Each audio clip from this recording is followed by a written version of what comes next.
This podcast is part of the Sports History Network, your headquarters for the yesteryear of your favorite sport. You can learn more at sportshistorynetwork.com. On May 4th, 1869, the Cincinnati Red Stockings played baseball's first pro game against amateur Great Westerns of Cincinnati. The shellacking they gave them was 45-9. Now, 10 months later, a match between Princeton and Rutgers would go down as the first game in intercollegiate football history. For many years, football felt like those amateur Great Westerns had taken a shellacking year after year. But that did not last forever. Because as football became football, it took over as America's favorite sport. Welcome to the Football History Dude podcast, where each episode is a journey back in time to learn about the rich history of the NFL. Your host is Arnie Chapman. Football is his passion, and he wants you to come along with him to explore the yesteryear of the gridiron. So hop on board his DeLorean, and let's get this baby up to 88 miles per hour. Great Scott! This time as we step off the DeLorean, the date is November 6, 1869, and we're here to witness the first intercollegiate football game, which happened to be between Rutgers and Princeton. 1869 happened to be a big year for sports in general. I mean, there were some other things talking about international cricket games and some other like swimming, racing, polo boats and such. But this was the year that pro baseball was born, as stated in the intro, May 4th, 1869.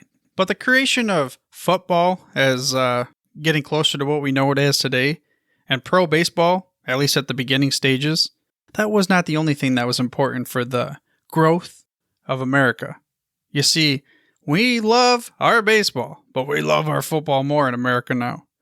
But back then, they sure loved to travel out west. And to make that easier, 6 days after pro baseball was born, well, they completed the Transcontinental Railroad. This was completed with the ceremonial drive of what was known as the Golden Spike, or the last spike, completing the build of the Transcontinental Railroad in tiny little town over in Utah. But why is this important?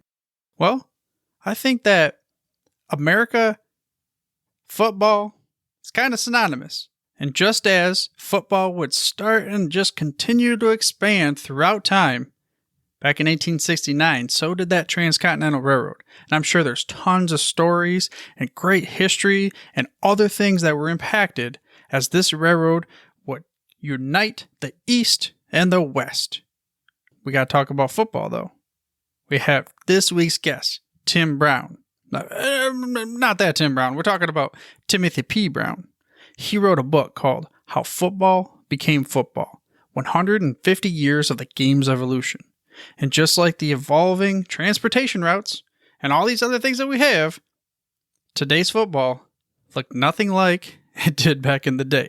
Well, at least not close enough to what we would resemble as football, just like nowadays. How many people really drive the train as their main source of travel from the east to the west?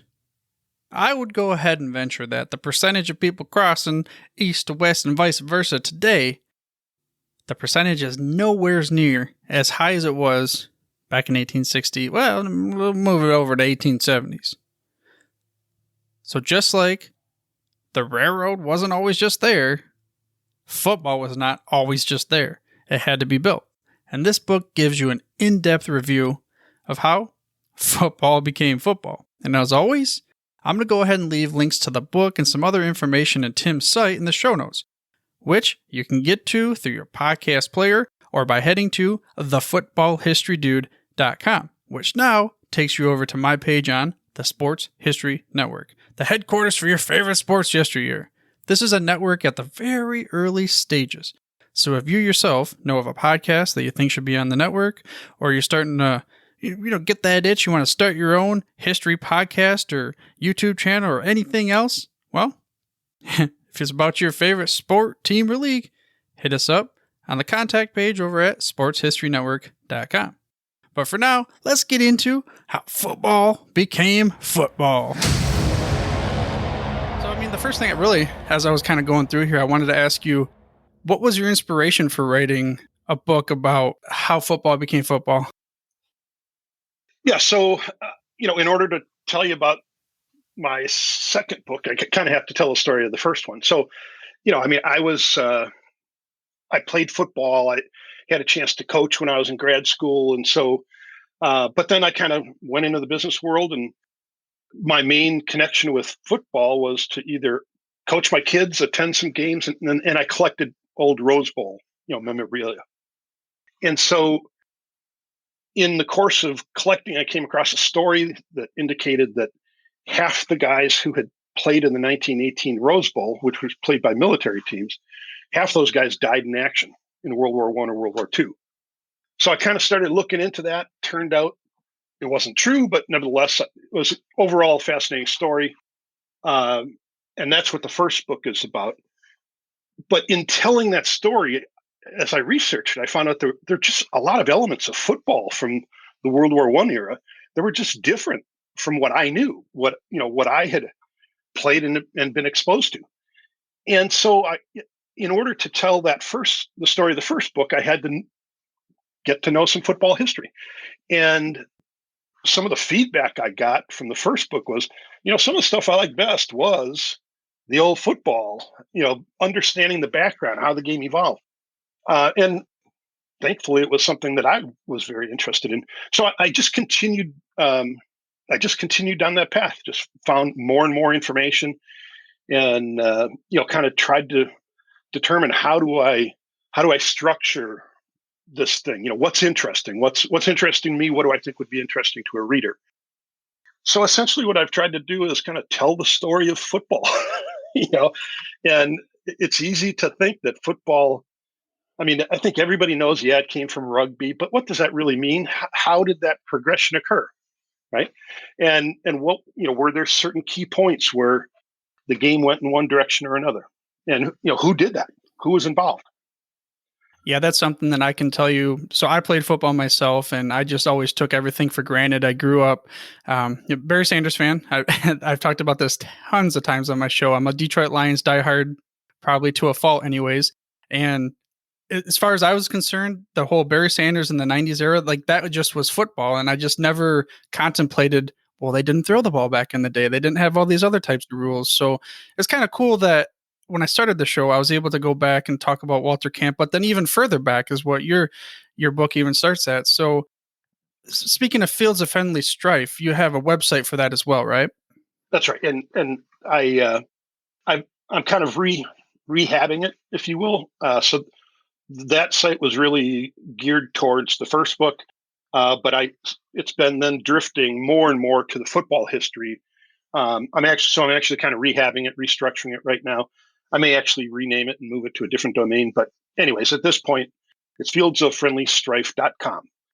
Is that going to be where it's a lot of information from this book that the fans can kind of get a little bit of a taste, and then they can go and purchase the book thereafter? Yeah, so there's probably half a dozen articles that are purely football history, kind of looking at the evolution of particular elements of the game. And then there's a bunch of other articles that are really about this team, or some more specific element of the game.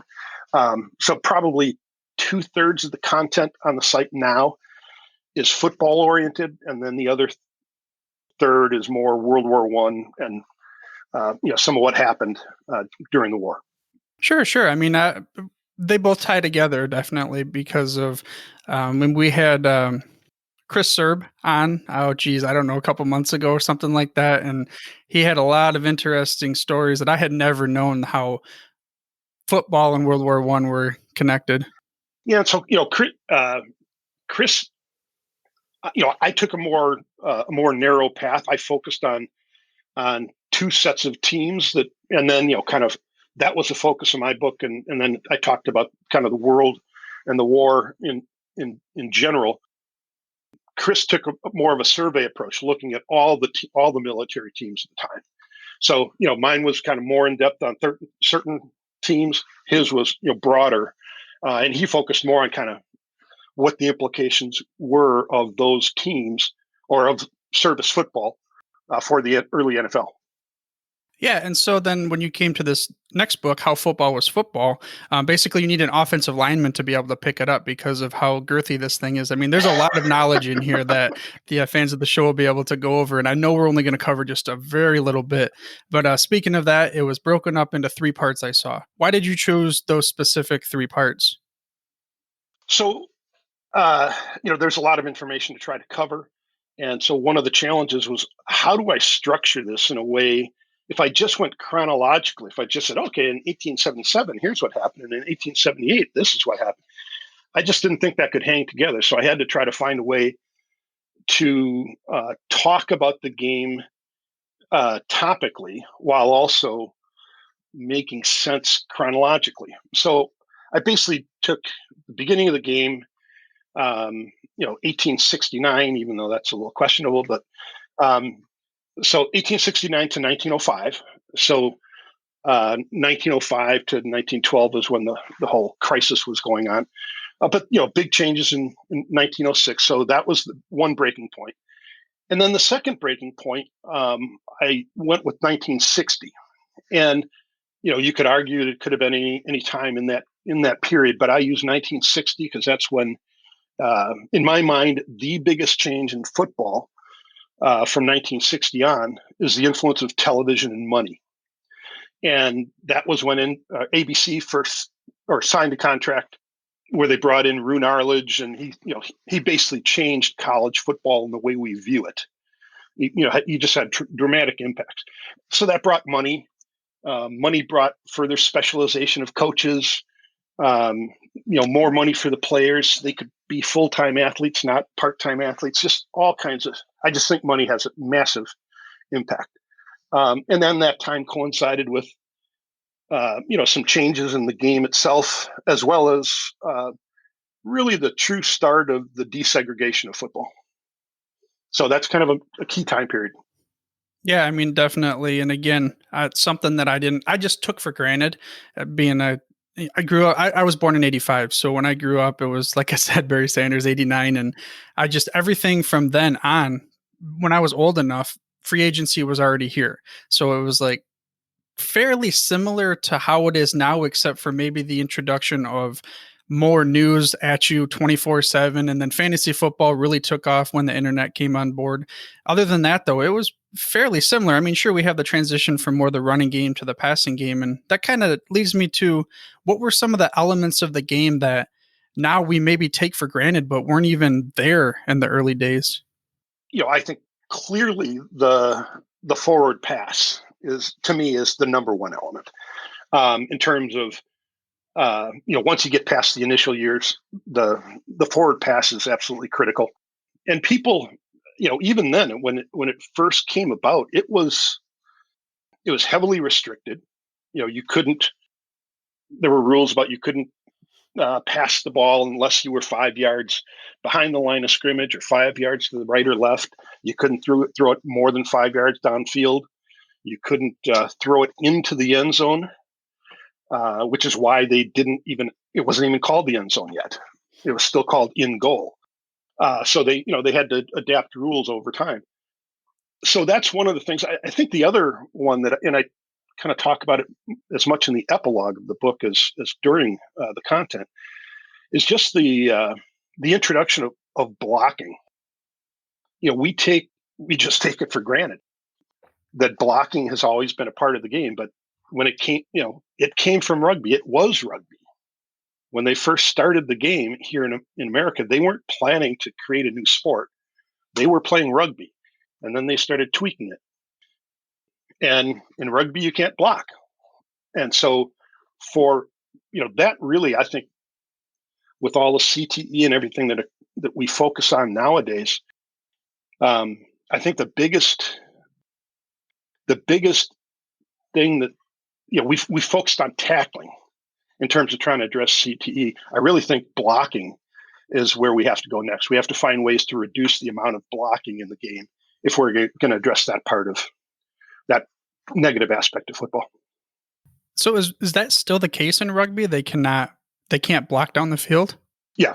The term offsides, the origin of that is that if you're in advance of the person with the ball, then you are offside and you cannot obstruct somebody else. If you're behind the person with the ball, then you are onside. And so, all kinds of things, and parts of this is in the book, but onside kicks, onside punts, all of those kinds of things, we kind of explain them and the impact of what they first called interference, but it became what we call blocking.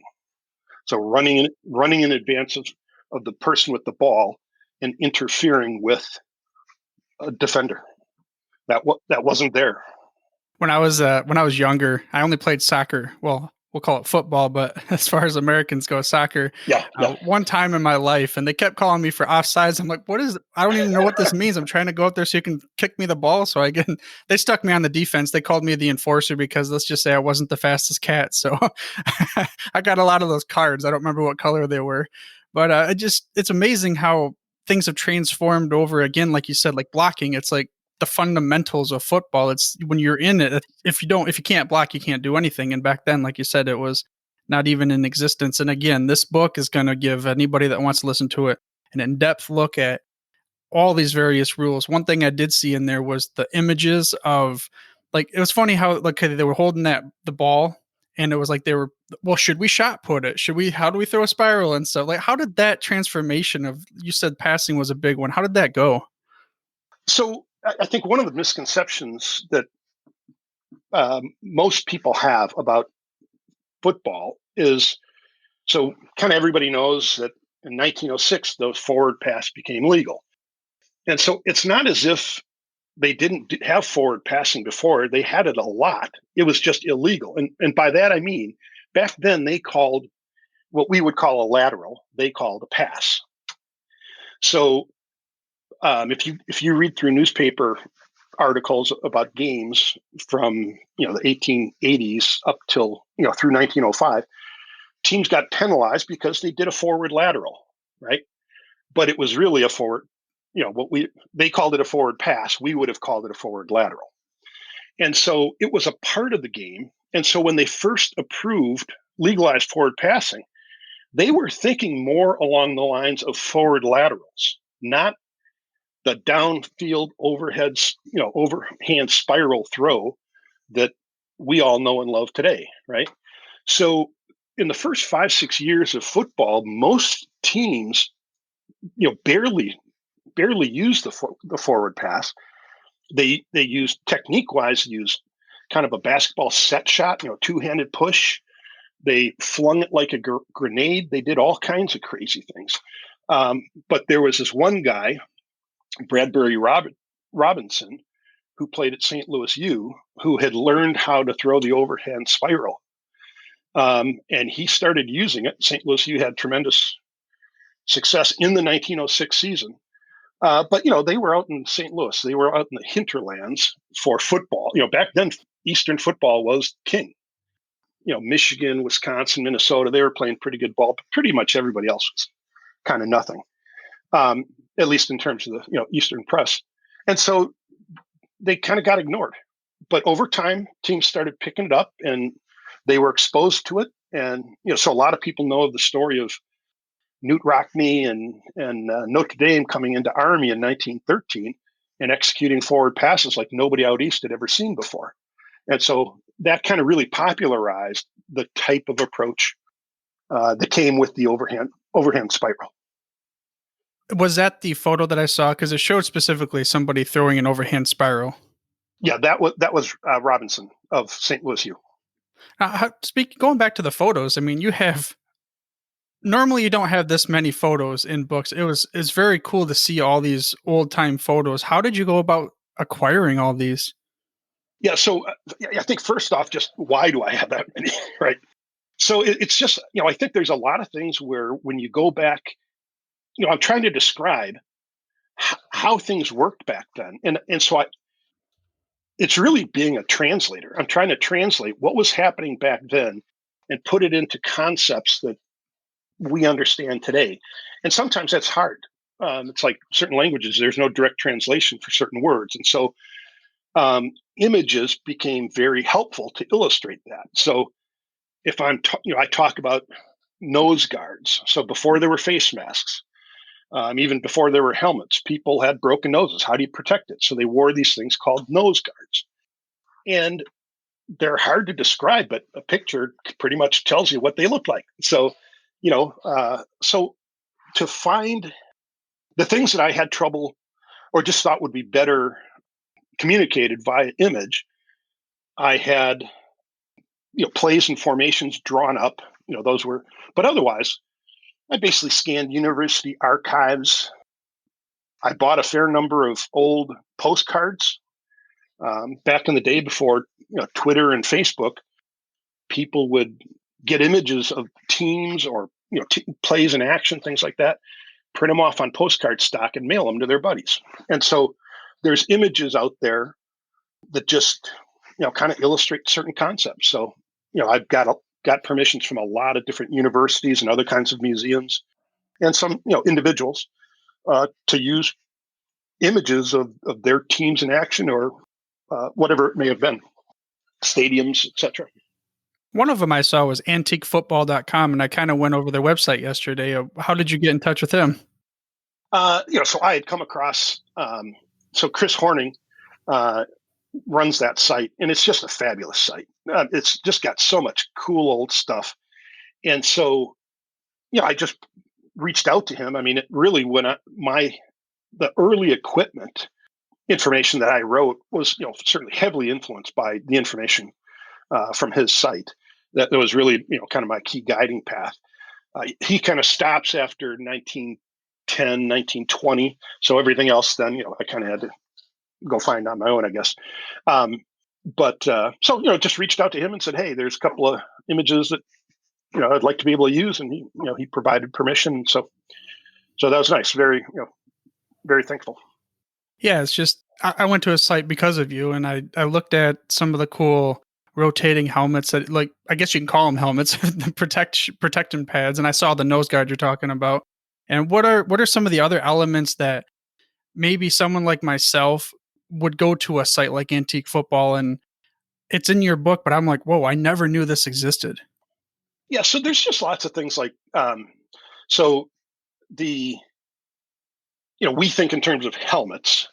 Early on, they wore nothing, or they wore really headgear, or they called them head harnesses oftentimes. And they were much more like a wrestling headgear. It kind of protected your ears from cauliflower ear. Maybe some abrasions, were avoided, but otherwise really didn't offer, much protection. And so a helmet is once you actually have a hard shell that kind of protects mechanically, offers protection. So there's lots of cool stuff like that. Lots of images of, when the game was a bit more rugby oriented. A lot of guys wore shin guards, which, really doesn't happen too much anymore. There's all kinds of, well, in his case, he's got lots of information on shoulder pads, right? So that's one of those words that, or a term that we don't really think much about, but the original shoulder pads really were just pads. They were like leather. It was like a piece of upholstery or something. Stuffed leather or stuffed cloth that people sewed on the exterior of their jerseys, on the shoulders. They sewed them on the sternum. They sewed them on the elbows. So shoulder pads were just pads on the shoulder. Nothing. There was no hard, kind of mechanical protection to them. They were just pads. Yeah, one of those pads I saw was, can't remember if it was Rawlings or Spalding on his site, but it was just called Somebody's Football Armor. And it was like this whole suit of armor. It was awesome. Yeah, I think it was Whitby's or Whitney's, because I've got that in the, that was one of the images that he offered permission to use. So that's in the book as well. And that kind of leads me to some of the through your findings and research and like that. They called things, and maybe it's just because it's a different era, but I just thought the romanticizing of the way they talked about everything, including sports, like Grantland Rice and people like that. Like, did you find any other, like the way that they explained rules and things like that, that just kind of stuck out in your mind? Yeah, I think there was, football has always had this kind of machismo, the mano a mano thing. And, And frankly, that's a really neat part of the game. But it's there was a much more of kind of the this whole thing about the collegiate all American guy sort of thing, and so a lot of the early justification for football came from this thing called muscular Christianity. I'm not going to get into that, but it's just the idea that as America urbanized and more people had office jobs, there was this fear that they were becoming soft. And so athletics in general, and then football in particular, offered an opportunity for these young men from Harvard and Yale and wherever else to go to battle without going to battle, right? Without really going to battle. So, it helped people learn, teamwork and how to, be rough and tough and strive and sacrifice and all kinds of things that are good and valuable traits or things to pursue. But it was kind of some of the downside of football and the injuries, etc., were justified in part based on this kind of idea that you got to learn to be tough. Speaking of that same thing and going back to your Fields of Friendly Strife, when I had that interview with Chris Serb, he kind of brought that up a little bit. Now, granted, he's not by any means saying football saved America for the war, but in a way, it kind of that mentality, like you just said, kind of helped build us to get to that point, our troops, because they weren't necessarily prepared at the time, he said. I don't know that much changed in some respects in terms of so there was a lot of conversation during both wars about high school athletics and training young men and preparing their bodies and being healthier and those kinds of things. And so it was important, but I think during World War I in particular, a lot of camps had kind of intramural leagues, both to entertain the guys, and so each battalion might have a team, or each regiment had a team, and but on the other, and then they also had an all-star team that represented the camp in competition against other camps, and so those guys, that was the same kind of PR as universities use their athletic teams for. It was the same thing. They were out showing how tough and robust and athletic and good the soldiers at this camp were, or the Marines at this base, etc. So it served moral purposes. They thought athletics would keep them out of the soldiers out of the red light district. They thought, it just helped condition them, etc. And then, definitely the PR function was a big deal. Mm-hmm. And maybe some of that financial backing, because they were out there seeing their boys fight on the gridiron, I guess you could say, then fighting overseas. Yeah, exactly. Yeah. So there were lots of, as the war progressed, and initially America wasn't involved at all, and then it took quite a while for a lot of Americans to actually get involved in the action. But sports pages always had an honor roll of area athletes who were wounded or killed in action, or whatever may have happened. And we had the Spanish flu going on at the same time, so that that influenced things during World War I. But yeah, so it was just played it played this PR role, and a lot of times the games were played either for charity purposes. The gate went to charity, or it went to fund athletic activities in the camps. Right, yeah, to be able to pay for what you're doing without having to take extra funds from Uncle Sam or something like that. That's right. And because of going through those two major wars, and football had a hard time at the beginning trying to survive, what were some of the changes in the game that you saw from World War I or World War II, or both? Yeah, I think so. I think from World War I, probably more than anything, there's probably two things that affected football. One is it just kind of democratized the game. So there were high schools playing football before World War I, but it just exposed a lot of young men to the game because they were exposed to it in camps and at a game much higher level than they had seen in their small farming community. So I think World War I, the main impact was democratization. In World War II, it was unintended, but I think the biggest impact that the war had was its impact on the substitution rules. So in 41, actually, before America got into the war, a lot of guys were getting drafted. They were concerned about the limited number of athletes on their rosters. And so they implemented a rule because before that, things varied a little bit, but fundamentally, once you left a game, you couldn't re-enter, or you couldn't re-enter until the beginning of the next quarter, or whatever. It varied from time to time. But basically, if you were in the game, you played the whole game, right? The 60-minute man. And so in 41, they decided, okay, we're going to allow for basically unlimited substitution. You can switch guys in and out. But when they did that, their intention was really just so that kind of the star of the team, if he got tired or banged up a little bit, you could pull him out, put somebody else in for a little bit, and then reinsert him when he got better. So they expected it to be used in a very limited manner. And that's actually what happened until 1945. Michigan was playing Army, and Army was, had 2 Heisman Trophy winners on the team, or future Heisman Trophy winners. So Michigan was just going to get demolished. And so Fritz Kreisler, the coach at Michigan at the time, decided to create an offensive unit and a defensive unit and shuffle them in and out.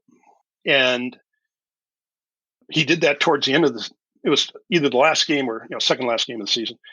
And other people got wind of that and said, hey, this is a pretty good idea. And then boom, within 3 years, pretty much everybody was substituting, liberally. And then the colleges cut that back in the 50s and returned to it really in the 60s full time. So I think the substitution rules have played as big a part in the change in football as it's in my top 11 changes in football. Is changes in substitution rules. Because it impacted everything we think about in terms of when you expanded, when you went to kind of full substitution, you needed more players, so rosters expanded. You needed more coaches because you needed somebody coaching the offense and somebody coaching the defense. So coaches got more specialized. They thought longer and harder about just defense or just offense. They created more complex, more innovative schemes. The players got better. You were able to, because of they could focus on specific things. And then, you also ended up with, the bodies of players changed because of the substitution rules. So a guy who in the past, if you were an end, you were an end. You had to play defensive end and offensive end, right? So that was potentially a different body type than when you start going with wide receivers and tight ends and defensive ends as really very different types of players.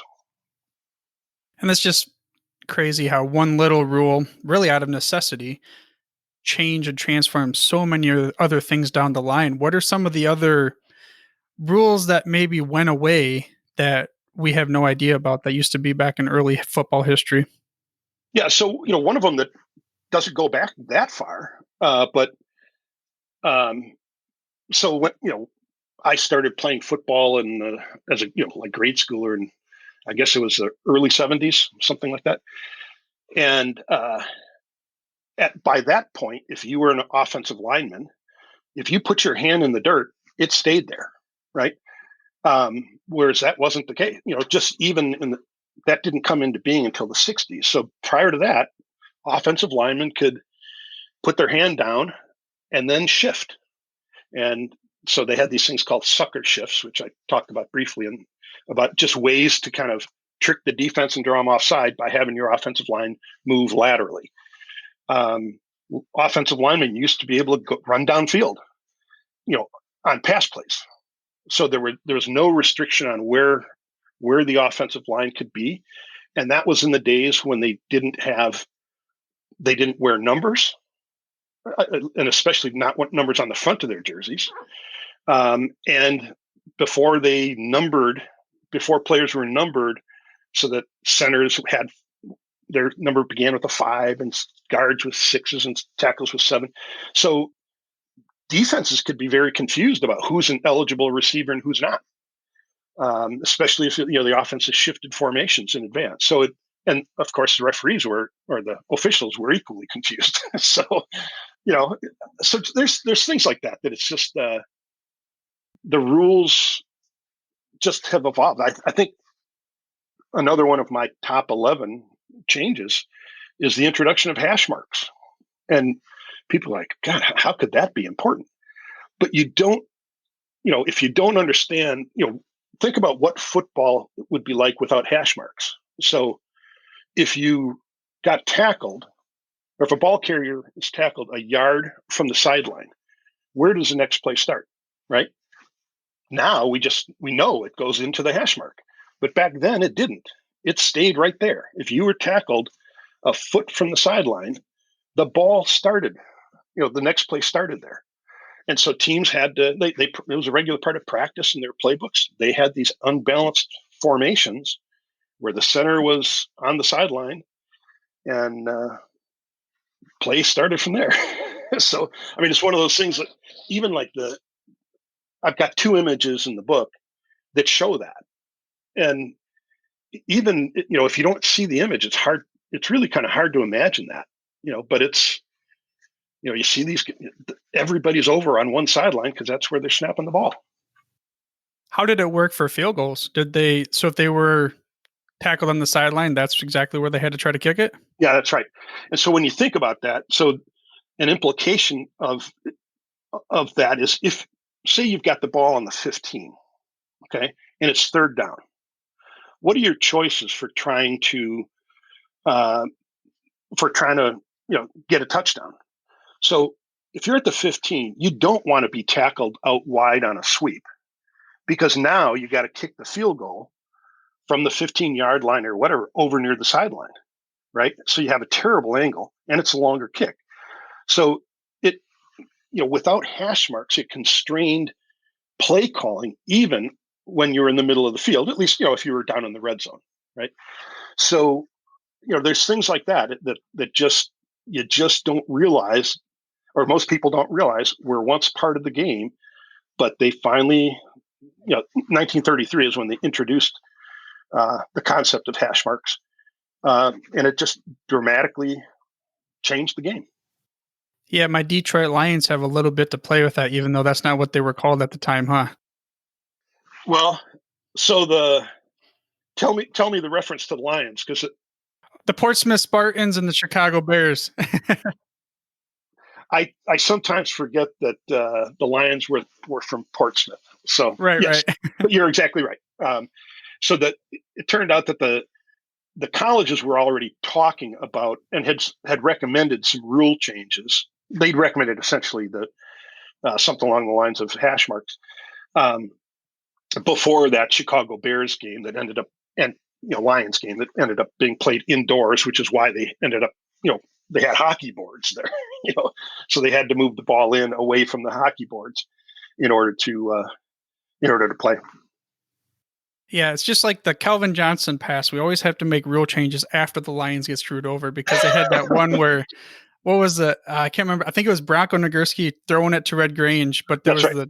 he wasn't 5 yards behind the line. It's That's kind right. of crazy rules. That was something that changed at that point too, wasn't it? Like the whole behind the line of scrimmage. Yeah. So up until that point, you couldn't throw a forward pass unless the passer was 5 yards behind the line of scrimmage. And so there's controversy with Bronco Nagurski executing essentially what became a jump pass during that 1932 championship game. And so so they changed the rule the next year. The NFL did. They changed it. 33 was the first year that the NFL did not use the college yearbook, or not yearbook, rule book. So they went with they made the change. They created their own rule book They moved the goalpost back onto the goal line. They allowed passing from anywhere behind the line of scrimmage. And colleges didn't make that passing change until, I want to say, like 43, or it could have been 47. But you think about that. And so if you can't pass from within the first 5 yards, then all of the quick passes in football, all the little bubble screens, all those things disappear, right? The quick slants cannot be executed. Anything that's a 3-step, maybe even a 5-step drop, don't make any sense in that world. You have to be, you had to be 5 yards behind the line of scrimmage. So, yeah, the game changed as a result of a relatively simple rule. Yeah, it's crazy how things like that happen. I mean, I guess maybe Patrick Mahomes would have been like, yeah, bring it on kind of thing. But, some of these other quick West Coast offense type styles. Speaking of the field goal, I did see another photo, how you kind of broke down the play, the Ice Bowl game with Jerry Kramer's block and the change in that. How did that field goal post change impact that play? Oh, man. I'm going to go ahead and leave it there with a cliffhanger for you. You're going to have to tune in next week to learn what the field goal post and the change had to do with the Green Bay Packers and Super Bowls and all these other things and the Ice Bowl. Who knows? Maybe there's a butterfly effect that could be taken if you go into back in time my DeLorean, you go back to that year in Canada and do something that might change some kind of outcome. But for now, I'm going to go ahead and leave that as your teaser bomb. For next week, you're going to have to tune in so you can hear that story and many more from Tim Brown and his book, How Football Became Football. And again, this reminds me, you got to head over to the Sports History Network, which is a collection of podcasts, shows, and bloggers dedicated to reliving and retelling some of the lost or forgotten sports stories from our yesteryear. You can do so by heading to sportshistorynetwork.com. But for now, dudes, I'm through if you're through. Thank you for listening to this episode of the Football History Dude. To make sure you're the first to get the next episode, please subscribe on your podcast player of choice and head on over to thefootballhistorydude.com for the show notes and more information on the history of the NFL. And remember, dudes, where we're going, we don't need roads.